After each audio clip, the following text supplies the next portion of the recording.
haven't been to True Foods, I hope you had a chance to experience it. Obviously one of my favorite restaurants, for those of you that know or don't know, Dr. Andrew Weil is, partner of this franchise. And so a lot of the food here is, the menu is designed around the anti-inflammatory diet. So I thought it would be just a great place to be able to enjoy healthy and also what I feel is really tasty food. So hopefully we had a variety of options. Everybody was able to find something that matched their dietary needs. So today, Juliette and I are going to talk a little bit about food and the biggest thing about weight and how food and weight loss becomes a more complicated picture beyond just calories in and calories out. So first, Juliette, here I want to introduce her. She is a nutritionist and also works with the company that Orthomolecular, whose supplements we carry a lot in the office because of their quality and purity. And so she's going to talk a little bit today from her perspective and maybe even present a few of the herbs that we have that are helpful with weight loss. Cool. I'll try not to bore you guys. And real quick, if you please feel free, don't feel like you can't get up. If you'd like to get up, have a little more food. We also have desserts here at any point in time. Please feel free to do so. Definitely. So, again, my name is Juliette. I'm the local account executive with Orthomolecular Products. So I'm sure you guys worked with Dr. Truty and maybe taken some of the supplements that she recommends. And our company has been around for 30 years. This is actually our 30th anniversary. The products that we sell, which I'll get more into this at the end, but we have very strict quality and purity standards, and I'm sure you guys go to the grocery store, you come across supplements all the time, but there's a big difference between a professional or pharmaceutical grade supplement and a food grade supplement, which is something you would get at like a CVS or GNC or anywhere over the counter. So our products are tested, but the FDA is in there. Everything is in there for a reason, and everything you see on that label is what is in that product. There's not going to be any fillers, there's not going to be any additives, artificial colors, stuff like that. So, a little bit about me. I'm originally from Philadelphia. I've been down here for the past 6 years. I'm a Penn State Nittany Lion, so okay, just getting that out there.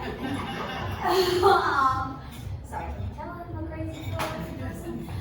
Anyway, so I've been a nutritionist. I went to school for nutrition.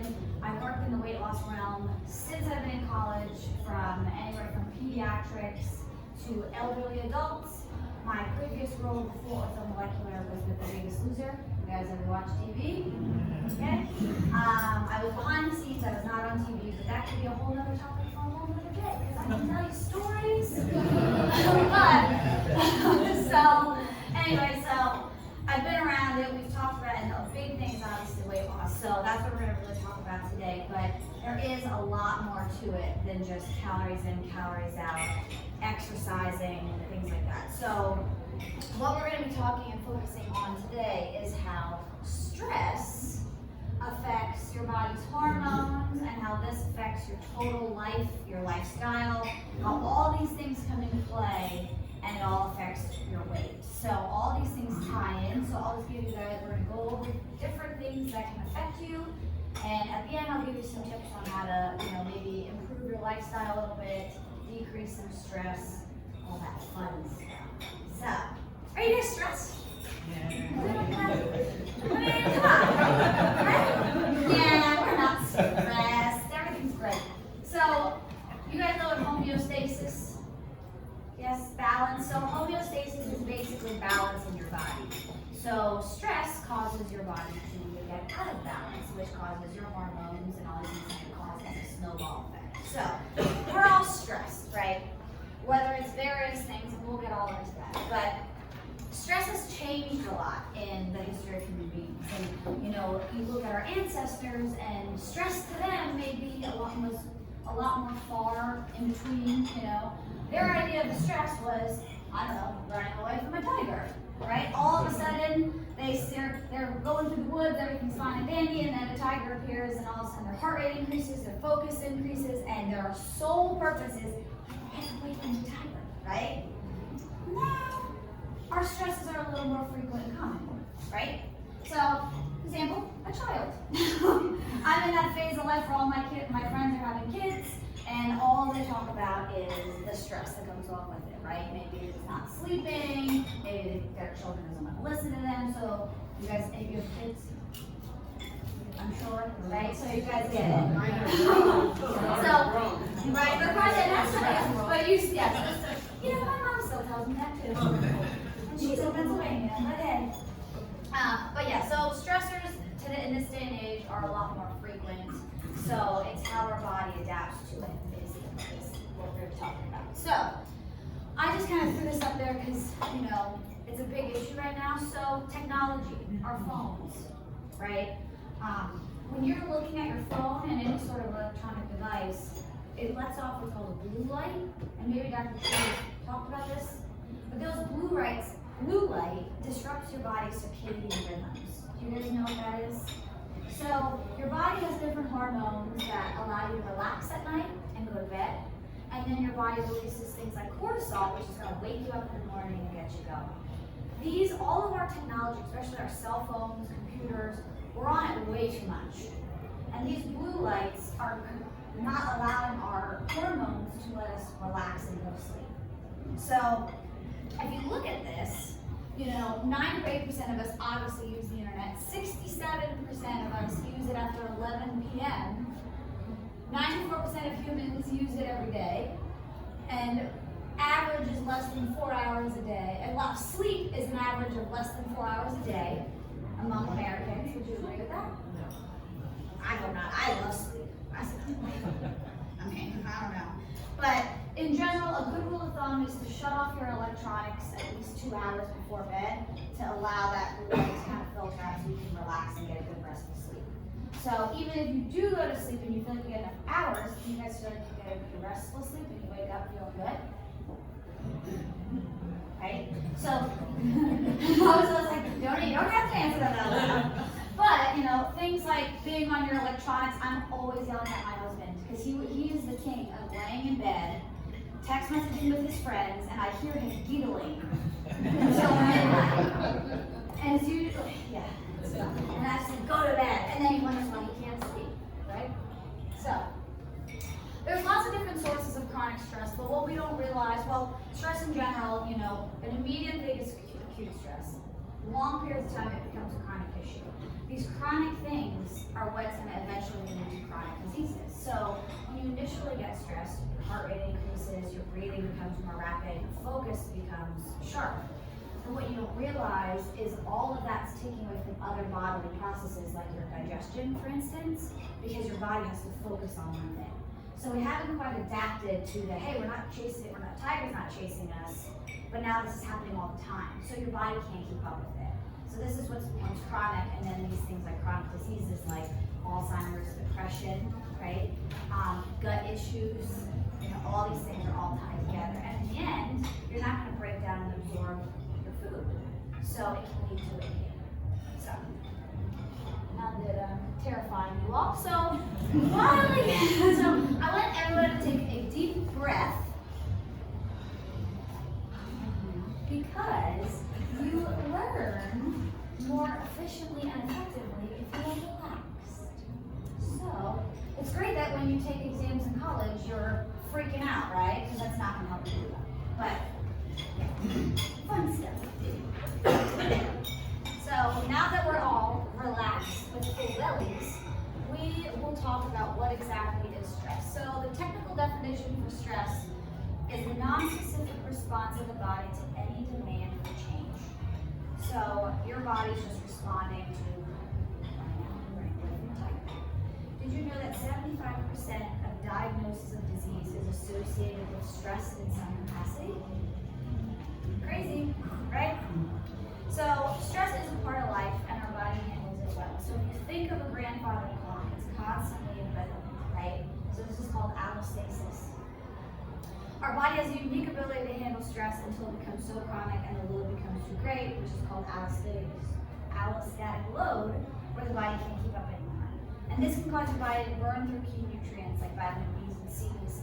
It's ultimately going to lead to things like not thinking clearly, not being able to adjust your food properly. It can lead to weight gain, which is what nobody wants, right?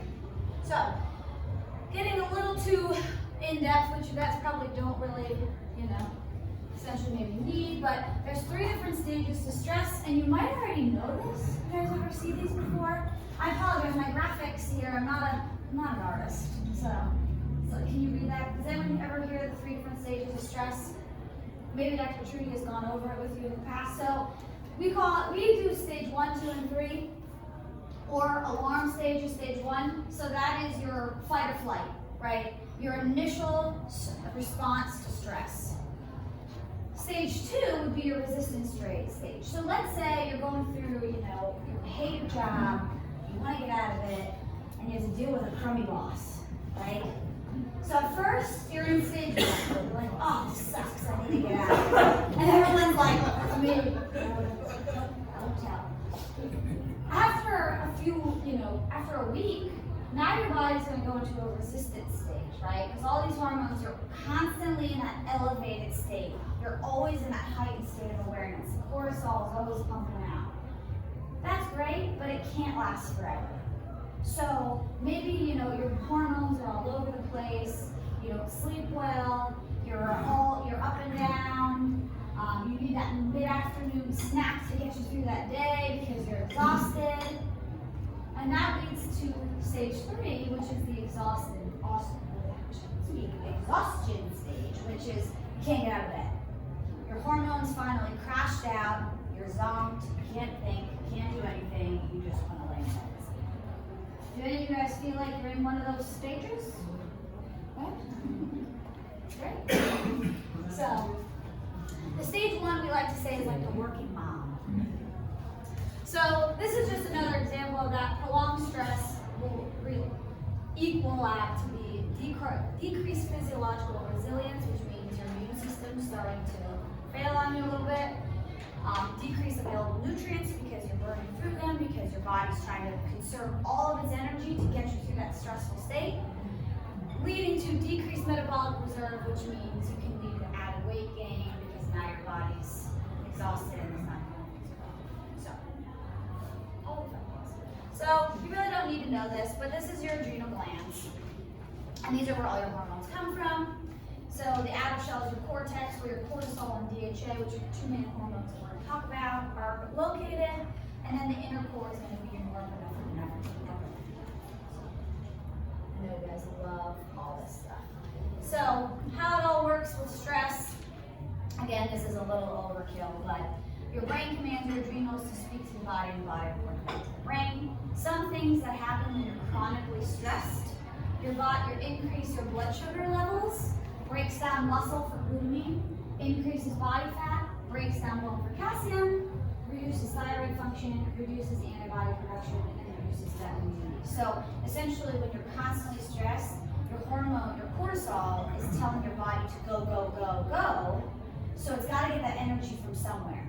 So where's it going to get it? It's going to get it from decreasing all these other body processes. You start following? So this is where you can get yourself into a lot of trouble, because then this can lead to chronic diseases like diabetes, depression. Nobody wants them, right? So how we break this up at Ortho is we break this up into 4 main categories of stress. And we're going to take a little quiz at the end. It's going to be fun. And you can see which area you may fall into. So,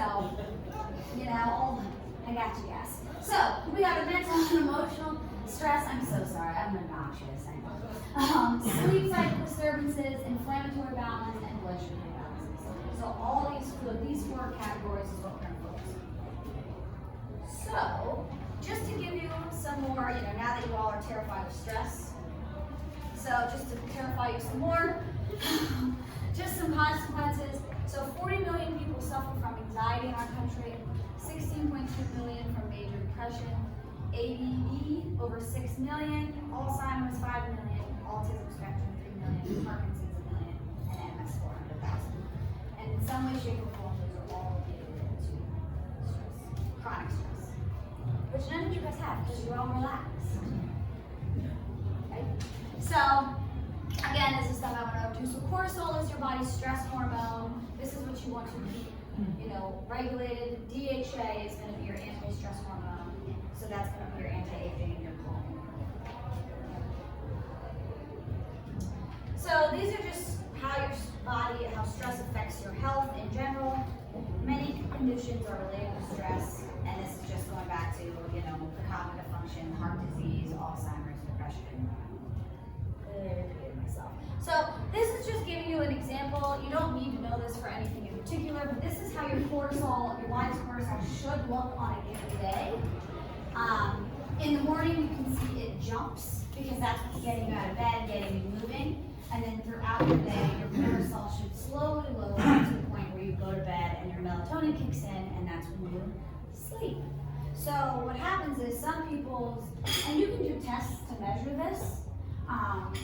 Some people will do it and they'll be bouncing all over the place. Some people's their cortisol just stays elevated. So those are just things that you can, and they can be fixed. So that's where we come in. And we have products and adaptogens that help regulate these cortisol levels to help you feel better and be more in balance. So, take a look at that. So, where does this lead us? All of this information. I wish I did not have all of the things. So, back to the 4 key stressors. So what we're going to do is we're just going to go through each one, and I'm going to give you little tips on how to help yourself with each category, okay? But actually, I think before we go into that, I'm gonna let you guys take a quiz so you know where you need assistance, maybe? What do you think? So, this is just a questionnaire, answered honestly, no one's gonna look at it, I'm not gonna ask you for your answers, but just go through and you're gonna circle yes or no, whether it affects you, and then you're gonna, whichever category you have the most yeses, that's what you wanna focus on. And what's nice is then you guys can bring this back to Dr. Truty, and then she can help you make recommendations in terms of supplements, things like that to go along with it. Sound like fun? Okay, let's do it. And I have pens. Here you go.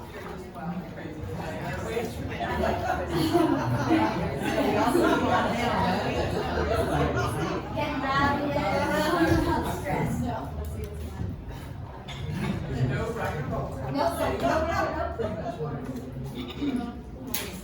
And it is possible to have a lot of guesses in multiple tasks.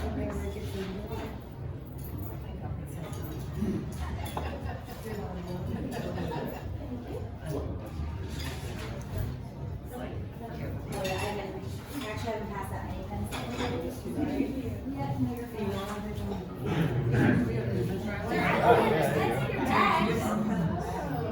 Pens are, so you keep one pen in each bag? There's a Then pen there's in each extra- bag, if you look, And then there's an extra. each bag.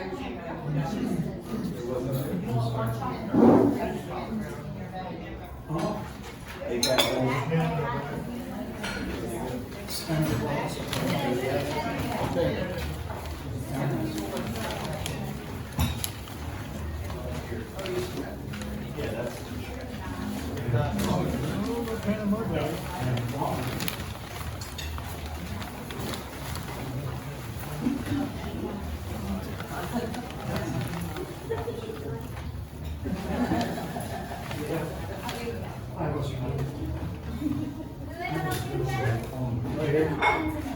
I need one. Juliette? No pen? Finley, Thank you. I got you. Okay. Oh, thank you. I have 2. You just have one. And then what else?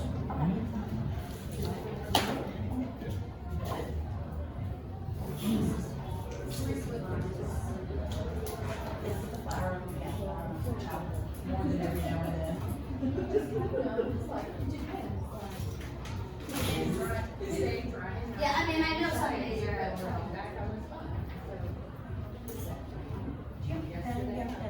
Yeah. Yeah. Juliette.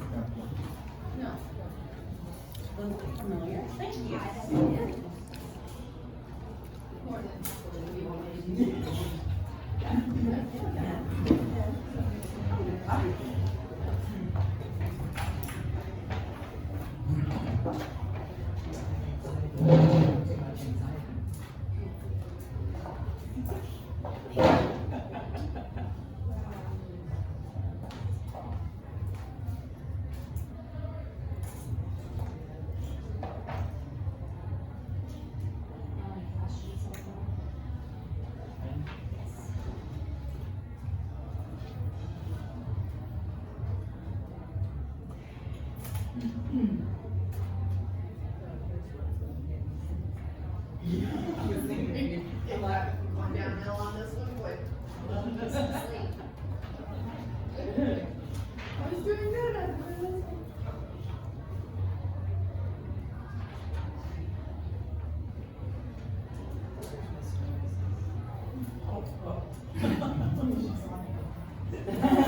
So how honest were you?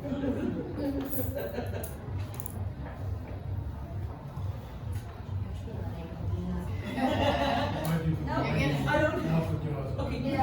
Okay, Let's Switch around.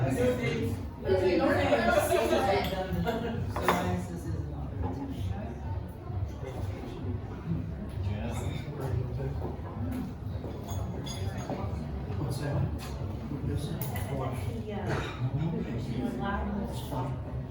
Try the flourless chocolate cake. It looks delicious. How is that spinach pie? Is that what it is? Squash pie. Squash pie?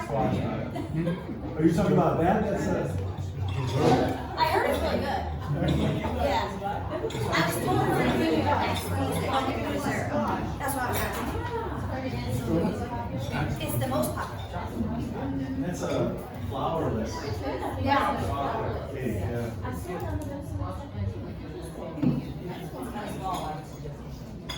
That's what they told me last week. That's the most popular.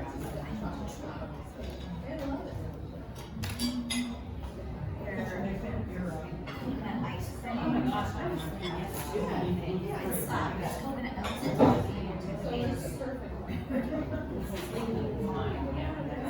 And sometimes it's like fudge.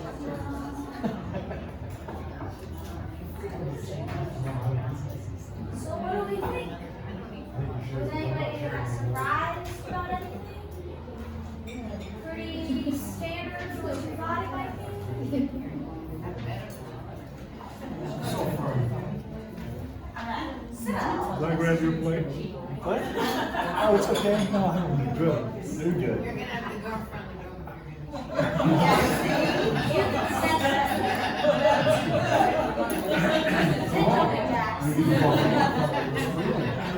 Yeah. You made it. I didn't get a chance. You made it. So, what do you think, guys? Pie is usually it. Was anybody a little surprised? Anything with the answers? Did everyone find a category that's most for them? Cool. So, what we'll do is we're gonna go through each category, and I'm just gonna go through some things that can help you with lifestyle. And then at the end, and you can always, next time you see Dr. Truty, you can talk to her about different supplements that we have for each category that will also help. So, first things first is sleep. So I'm sure this is no surprise to you, and I'm sure you've heard Yeah, right there. I think more plates if anybody dessert. You guys want dessert? So, in a perfect world, you should get 7 to 9 hours of sleep. And so, when it comes to sleep, the key is going to bed and waking up around the same time every day. How many of you guys do that?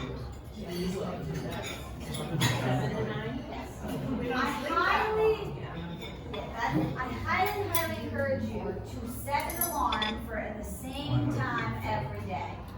Because your body gets what's called circadian rhythms. So your body adjusts to going to bed and waking up at the same time. And I bet you will find that if you go to bed and wake up at the same time, you will find that you'll have a better quality of sleep.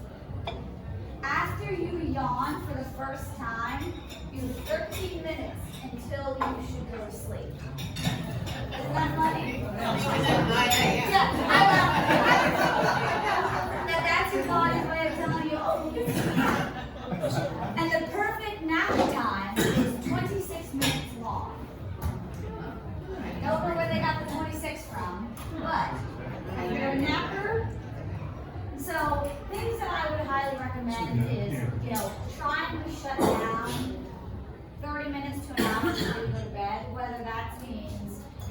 putting your phone away, relaxing. Maybe for me, reading a book because I fall asleep when I read a book. Anything that's going to help you relax, whether maybe it's a hot shower or a bath, trying to shut down. So I would highly, highly recommend taking the phone off of the nightstand, because the nightstand, it's very tempting to go after it and sit there, and the first thing grab is your phone. So they still make old-fashioned alarm clocks, I promise.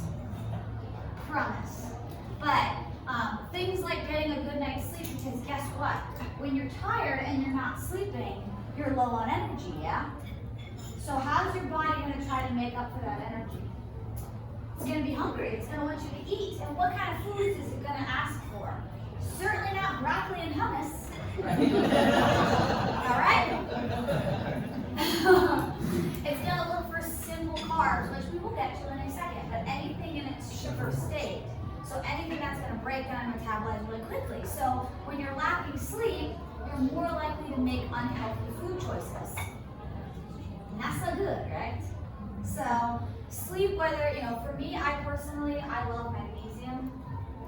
I have no problem sleeping, but if I take a little magnesium before I go to bed, it knocks me out. Some people love melatonin, some people it's just, shutting down and trying to get some sort of relaxing before they, listen to music, take a shower. For me, working out, if I work out regularly, I sleep like a baby. So, maybe finding some sort of getting in a routine. You all have an iPhone? Have you ever seen when you go to your clock, there's a thing in the middle that says bedtime? And you can set it that every day it'll remind you when you set it to go to bed. And then it will set in every morning your alarm to go off at the same time. Highly recommend it. Just to get yourself in that better routine of going to bed and waking up around the same time. Because you will get a better night's sleep. So, think of me when you set your bedtime. Okay? And this is just really how, with neurotransmitter and hormones. So serotonin is a hormone that regulates mood, social behavior, appetite, digestion, sleep, memory, and sexual desire. It is also responsible for regulating the sleep-wake cycle and internal clock. It is produced by an essential amino acid, L-tryptophan, when you eat your turkey, right? Thanksgiving, which is converted into 5-HTP, which is a precursor to melatonin. 95% of your serotonin is produced and stored in the gut. Think about that for a minute. And it is important for us to be mindful of managing the HPA axis, which is your stress, your cortisol levels, especially in the presence of gastrointestinal issues. So, if you eat like crap, you're going to sleep like crap. Right? Okay. We're all cooking with the same oil. So next would be exercise. So not only, exercise is pretty much a given, right? It's going to help regulate your blood sugar, it's going to help you sleep at night, helps you reduce stress, improves your mood, all the things. How many of you guys like to exercise? What do you guys like to do? Walk? That's fair. So it doesn't have to be something intense. It doesn't have to be like a CrossFit like me, because I'm insane. Or, find something you like. What's your favorite sport? Go play tennis. Go for a walk. Walk your dog. Sometimes for me, just walking my dog for 20 minutes is my exercise. Something to get you outside and moving and get your blood pumping that you enjoy. Because guess what? If you punish yourself with exercise, how well is that going to go for you? Right? So look at it as, hey, this is my stress relief, I'm doing something I enjoy, and I would highly recommend just carving out, even if it's just 10 minutes to walk in a day. They found studies that with type 2 diabetics, if they walked for 10 minutes a day, it decreased you can basically reverse your diabetes 100% of the time. It's crazy, right? The simple things. So just finding something that you enjoy doing, and it doesn't have to be for a long period of time, it doesn't have to be, that's the key, because you'll continue to do it. make a priority of it. Put it in your calendar. I know, like, not even kidding, I put my workout in my calendar with my day, so that way it's a priority and I get it done. Because a lot of times I have to wake up at 6 a.m. to work out. You think I want to do that? But if it's a priority, I'll do it, right? So maybe you guys aren't as crazy as me. Next is going to be how you think and feel. So this is going to be the emotional piece. So this will definitely be, you feeling, sad. Definitely go reach out to your doctor. She can help you, okay? Because that's going to be something that we'll have to work on. So, lastly, we're going to talk about gut health. So, have you guys ever heard of the term leaky gut? Yeah. So this can be very much caused by stress amongst other things, and I'm sure Dr. Truty has probably talked to you about it.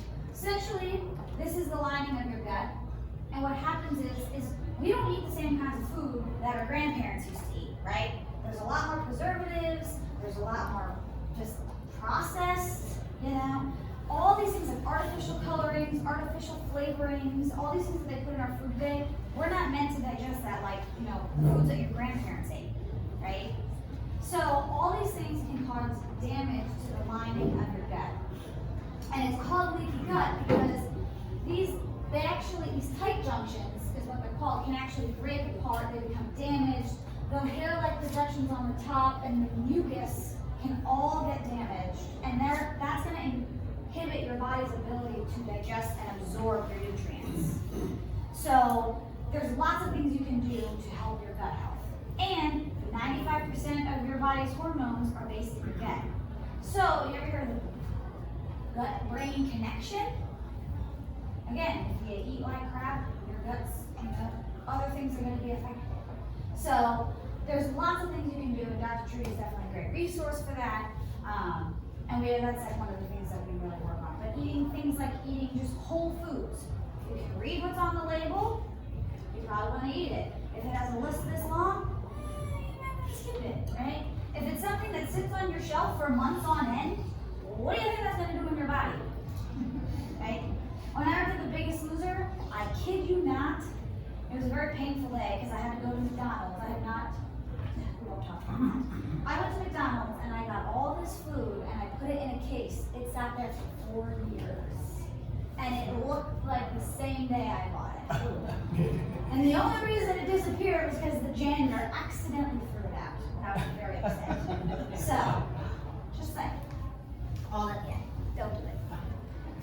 That's how, if you look at food like how is this going to make you feel, I guarantee you probably change a lot of choices. So think of it as, how's this going to make me feel? Am I going to feel like I want to take a nap after this? I'm in my car all day. So for me, going and eating something really heavy and gross is going to make my day a lot harder to drive around, right? So these are not.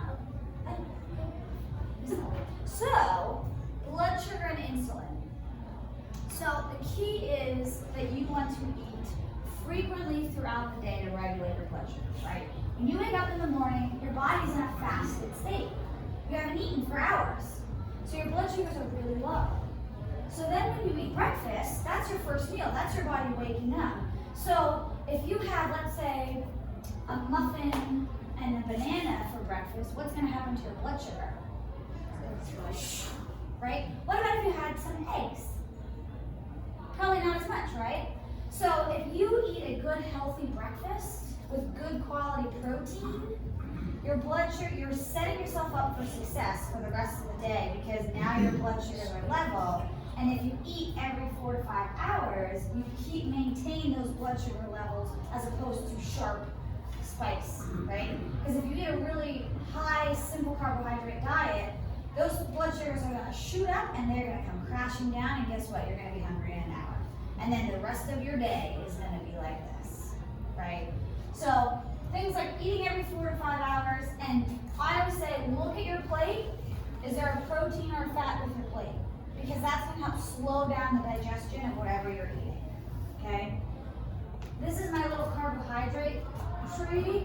It does not look like a tree, but again, I lack in the artistic area, so hear me out.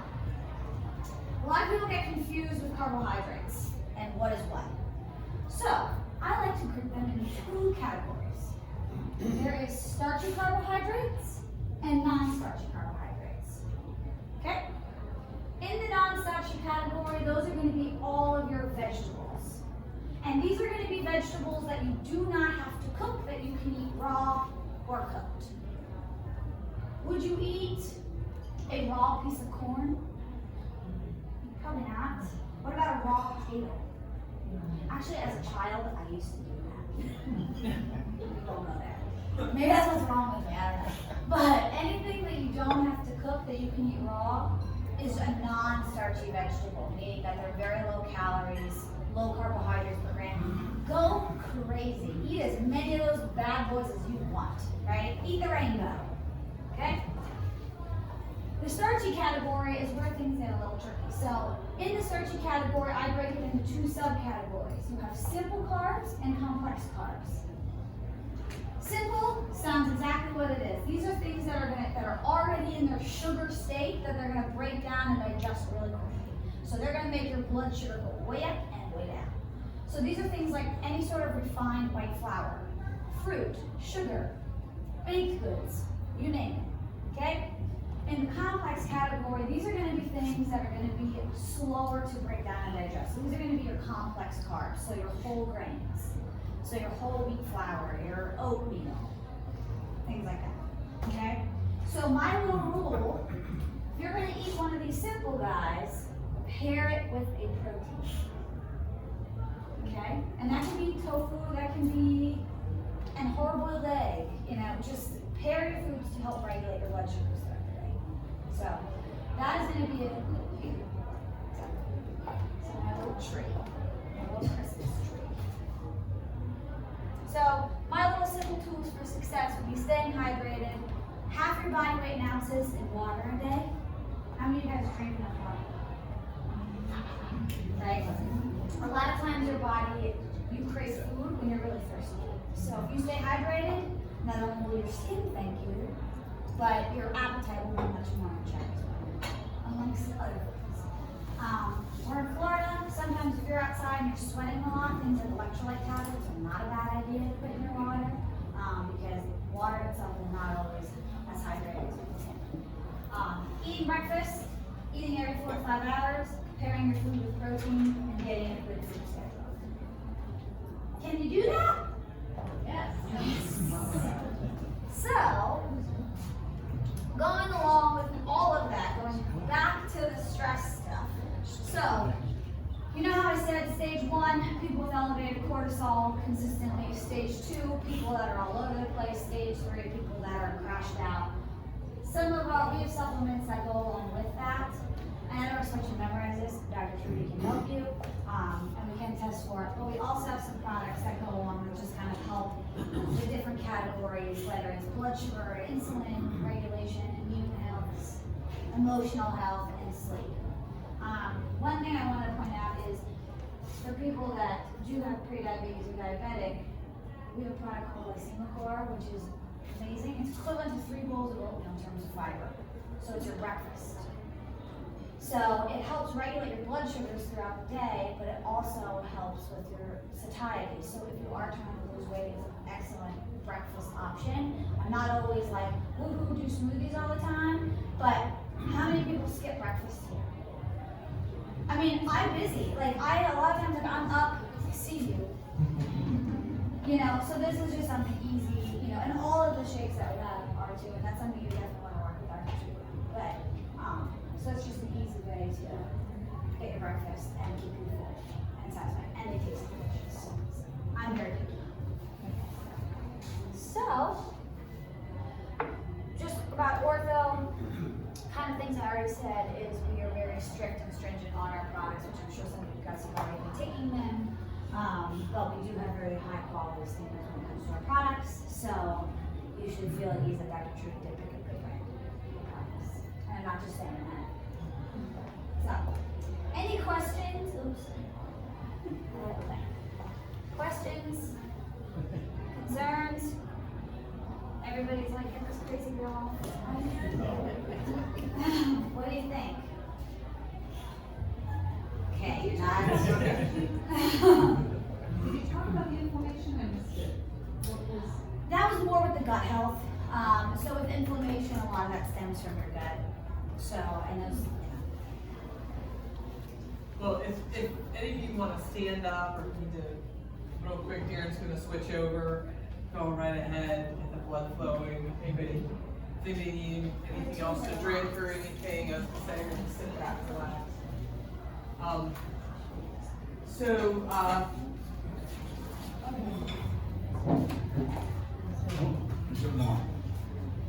What? Yeah. And that's wash my.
Yes.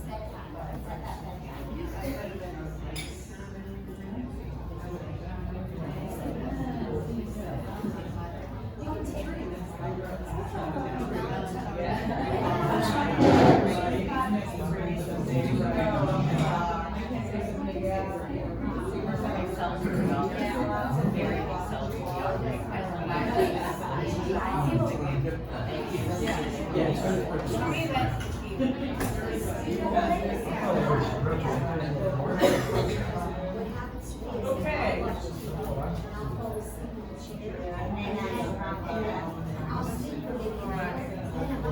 So I know everybody's, it's a long day, so I know everybody's probably getting tired, so I'll get started.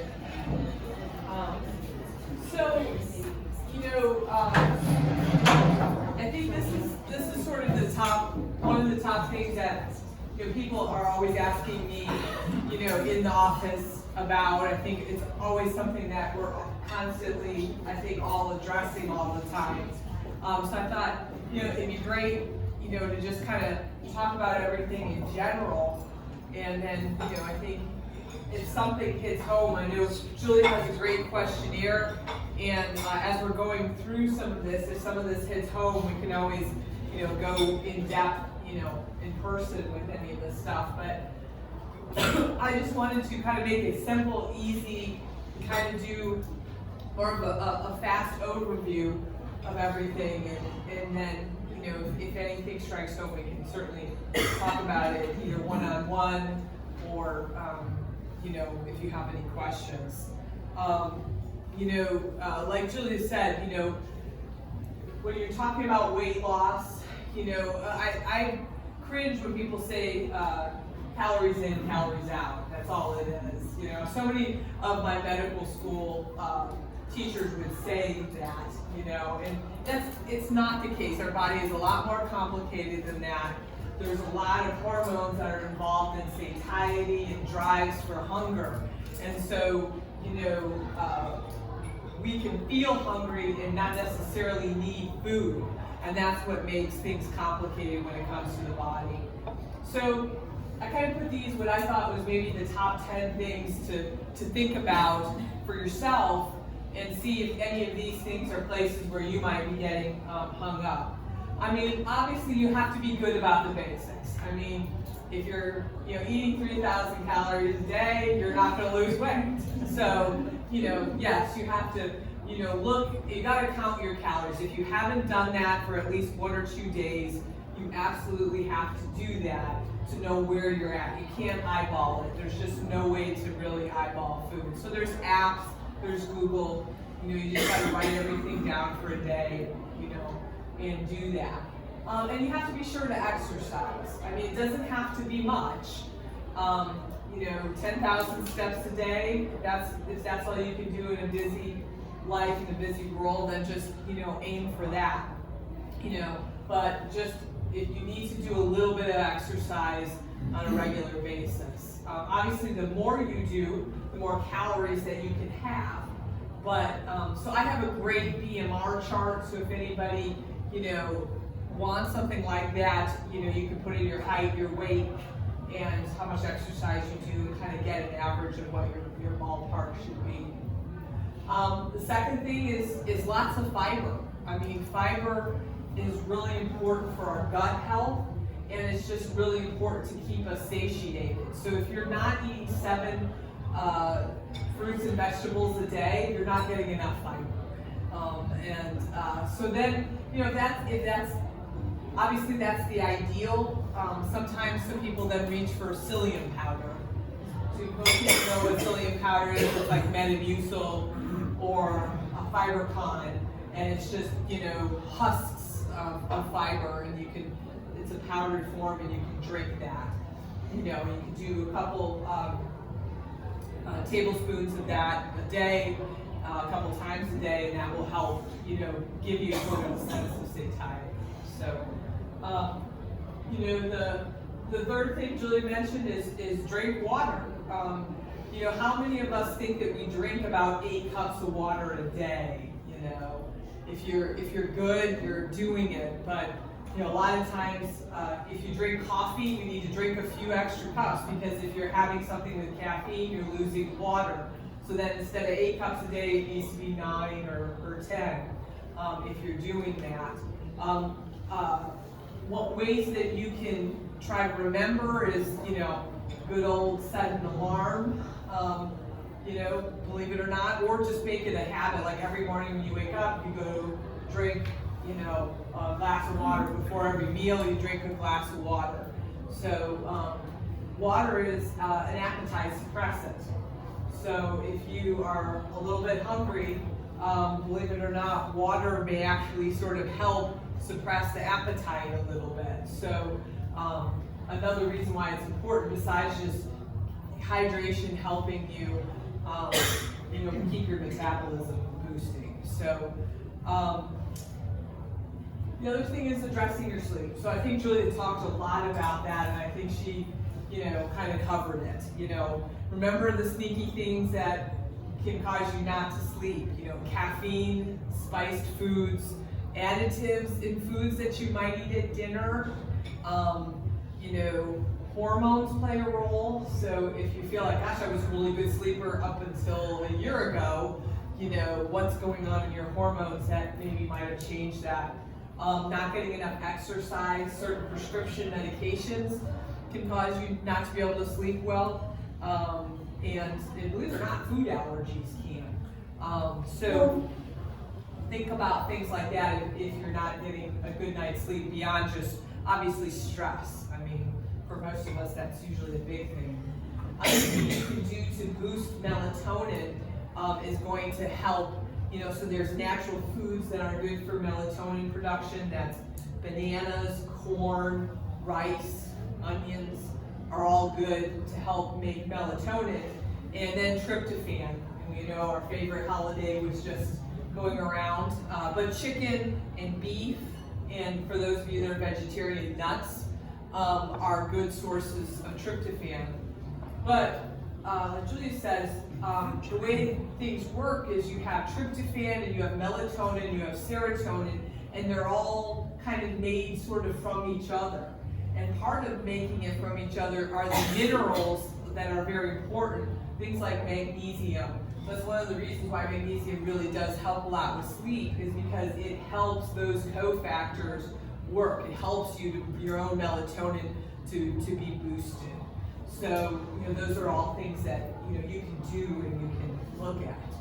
So, and then you have to address the stress and the mood. You know, that's probably usually the hugest elephant in the room is, you know, is stress. But what stress does is it messes up your cortisol hormone. And so, you know, cortisol is like Julie said, was meant for us to be this flight or fight response, but if we have chronic stress, it's always working. And it's an appetite stimulant, so that's where you get hungry, even though you may not really need food. And so that's where sometimes our hunger isn't always accurate. And that's, I think, what causes us a lot of hiccups and a lot of problems, is because we feel that drive for hunger, but we maybe really don't need those calories. It also alters how we process sugar. So when cortisol is high, we don't process sugar the right way, and that leads to weight gain, and it slows our metabolism down. So, you know, really working on getting to the root of stress. And, you know, that's easy for me to say, harder to actually do in practice, but, you know, sitting down and figuring out ways that we can try to do that, you know, whether that's trying to say no, you know, when you really need to say no to give yourself more personal time, whether that's, you know, trying to make sure you're exercising, making sure you have enough social support. You know, those are all things, you know, to work on if you're losing weight. The other thing is mood. You know, mood is a difficult one because it's a double-edged sword.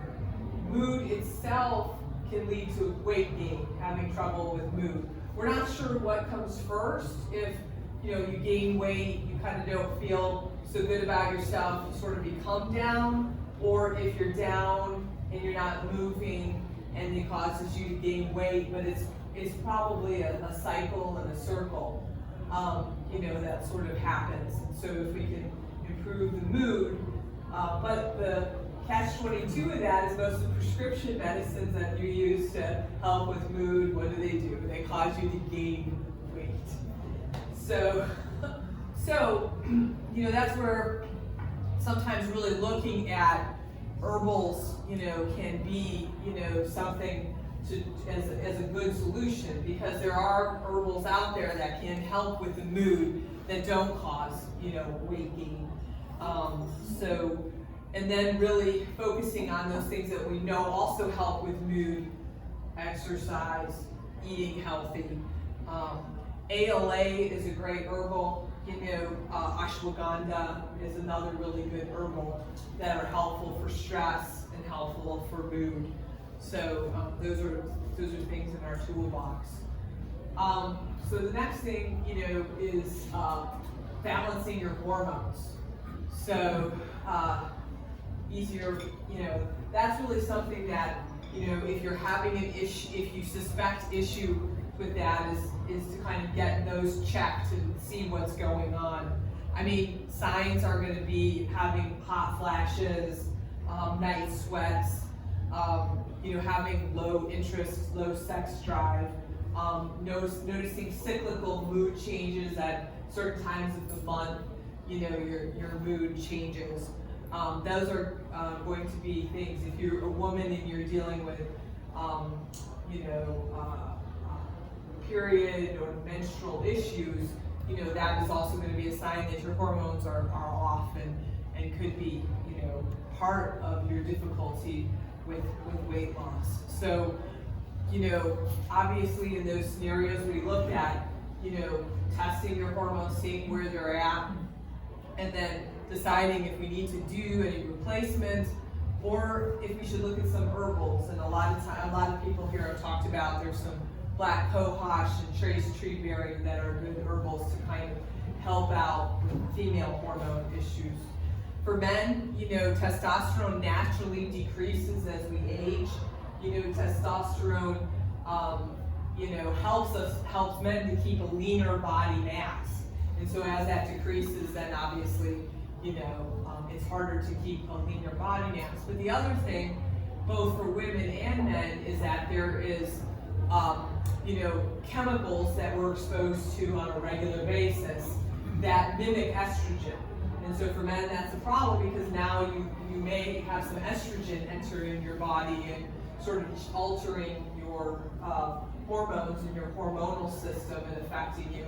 And for women, sometimes we can have more estrogen because not only are we getting it from ourselves, but we're getting it from, pesticides and chemicals that are estrogen mimickers.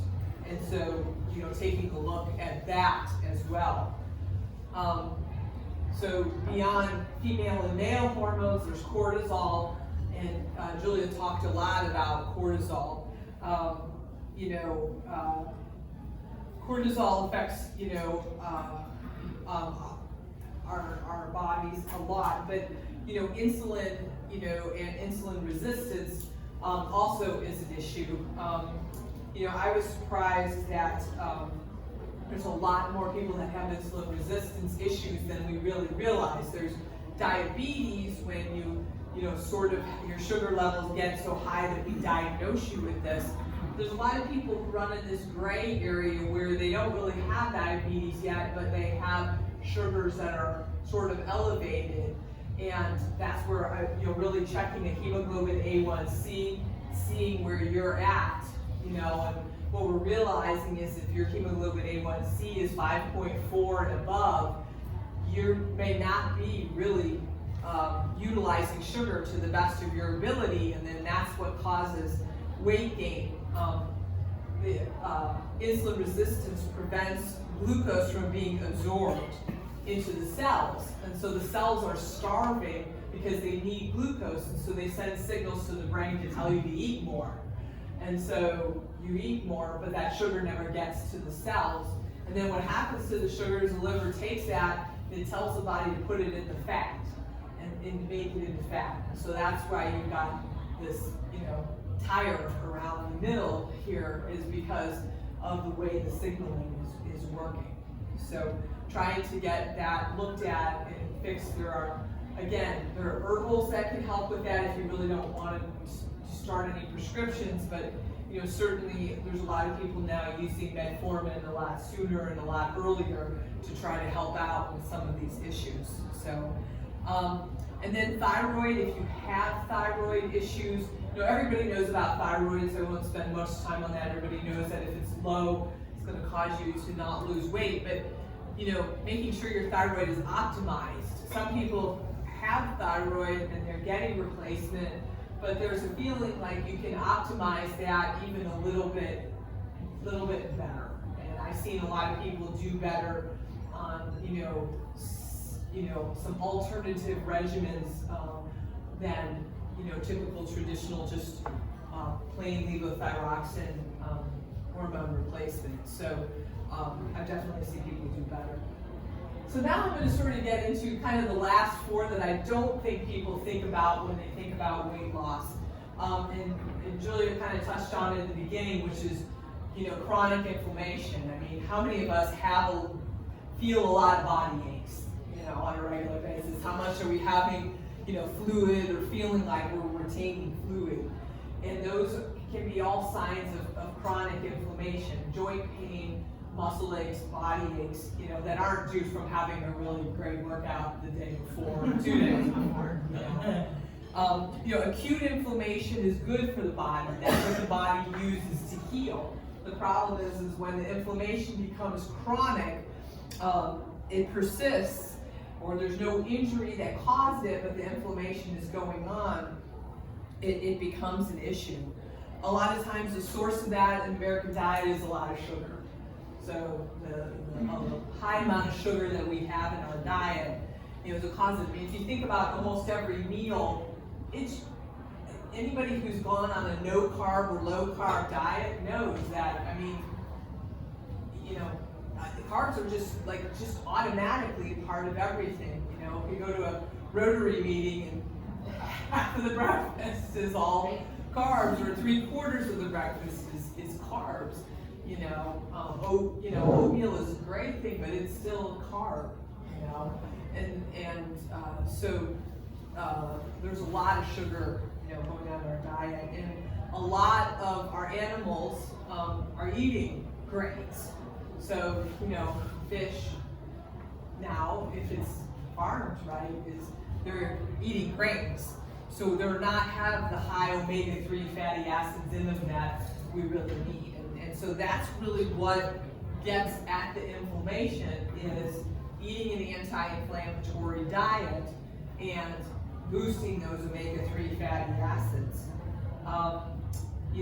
What happens is when there's a lot of inflammation in the body, the brain becomes resistant to the weight regulating hormones. So leptin and insulin and cortisol, the brain is becoming resistant to listening to these signals. And so that's what's happening with the chronic inflammation. So, we can do tests like test your SED rate, check your CRP level, check a fasting insulin, and do blood work, or just symptomatically kind of say, hey, I think this is going on. And so, there's also some supplements that I've always talked about, our fish oils, our omega-3 fatty acids, turmeric, bromelain, which comes from pineapple, green tea. Those are all things that are very anti-inflammatory. So trying to push those into your diet, as much as you can. So then we got food allergies. I mean, this is something that I have a hard time with, I'll be honest with you. I think it's true, but I have a lot of allergies, and I think it's hard to sometimes really look at it and go, there are foods that I like, that I really enjoy, but I might really have an allergy or an intolerance to them. And really taking a look at things and going, maybe I need to eliminate, this food, because maybe it is sort of sabotaging me. If you have a lot of nasal congestion, if you have heartburn, it may not be just all about an overproduction of acid. It could be that you have some food intolerances. I've definitely seen people that have, and my husband being one of them, have eliminated the food, and their heartburn symptoms have been cut in half because they're intolerant to certain types of food. Also, if you crave a certain food, there might be a possibility that you actually are allergic to that food, because what happens is you eat that food, it causes an immune response that almost gives you sort of a high, and so then you sort of crave that food. So it's really hard to tell, though, whether you might have a food allergies. It's there's traditional food allergies, and then there's food intolerances. One way is to just, do an elimination diet. There's ways we can talk about doing that, and how do you do that, and there's 2 or 3 different types. Or you can do food, intolerance testing, which, kind of gives you a ballpark. Or, you just kind of pick the big ones and you eliminate them and you see if you feel better. The big ones obviously tend to be gluten and dairy, and then sometimes tree nuts and soy are kind of the other big ones that tend to cause allergies. So, and then next is toxins. I hate to use the word toxins because I think it's overused on Facebook and on the media. It's sort of, toxins. It sounds like magic. Like, what is really a toxin? But, there are chemicals, that we are exposed to. You can go to anything on environmental medicine and read about a list, of different toxins that there are. There are pesticides, that we're obviously exposed to on our food. They mimic estrogen is one of the ways they work. They can be found in plastics. They can be found in Tupperware, and can be found in the air we breathe. Obviously, if it's, we do live in a city, and there are, is pollutants that are in the air that we're breathing. And things that we put on our skin, if we're not mindful of what we put on our skin, there can be toxins there. Juliette has done, and I have done a whole, talk on that alone, about what toxins are and where you can find them. Other things that they do is they cause inflammation, so they go back to that previous one, and the other thing is they affect cortisol. So those are kind of the big three ways that they affect our ability to lose weight. Is they mimic estrogen, they mimic cortisol or stimulate the release of cortisol, and they cause inflammation. So how do we get rid of these toxins? Well, obviously just trying to eliminate them coming in. And then we believe that there's food and there's supplements that can kind of help the natural detoxification organs of the body to work better. And that, those organs are your liver and your gut. And if we can make them clear these toxins out of your body better, then obviously then you're less affected by them. And so, there are detox, kits that have, a combination of herbs, fiber, vitamins that are all there together. And, doing those a couple times a year is probably not a bad idea. I've started doing a little bit of IV nutrition. There's something called glutathione that you can get, on a regular basis that's very powerful at detoxing. So, and then just trying to really do good gut health, which leads to the last one. Trying to balance your gut will help us eliminate these toxins. The healthier the gut is, the better. And Juliette touched on that. You have a heck of a lot of hormones in your gut. So the healthier your gut is, the better your health is thought to be. And there's a functional medicine, which and integrative medicine really kind of takes a look at this kind of concept and how do we keep that gut healthy. So we can always sit down and talk about how there's sort of a 4-step process that's typically done to try to help the gut and make it work better.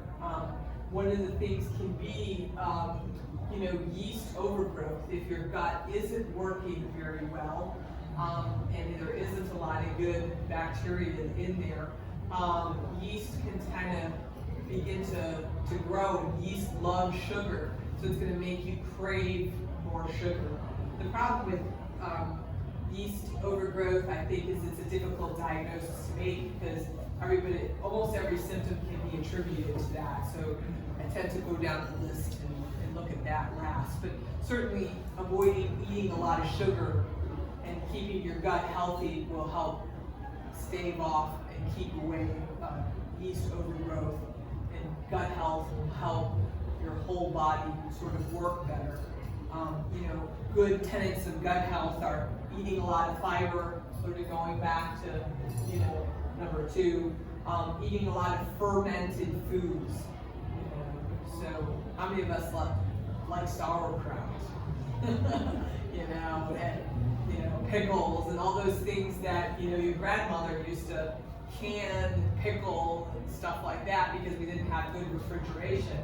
So those fermented foods are really good for the body. Kombucha is another really good thing if you tend to like some of the pickled stuff. So, and then there are herbs like glutamine, aloe, and licorice that help kind of reduce inflammation in the gut. And then the last part is some probiotics, but I think too many people are trying to make it too simple, saying, oh, just here, take this probiotic, and your gut's going to be all healthy and fixed. But it's not just about that. That's a piece of the puzzle, but it's part of the larger picture. So those are my top 10. And I think that, if any of these ring true with you, we can certainly sit down and, talk about it. I do integrative medicine consults for those of you that are not members, for those of you that are, if something rings true to you here, we can sit down and talk more about how we can, fix that for you in this picture. Orthomolecular makes a lot of great products. That's why I use them.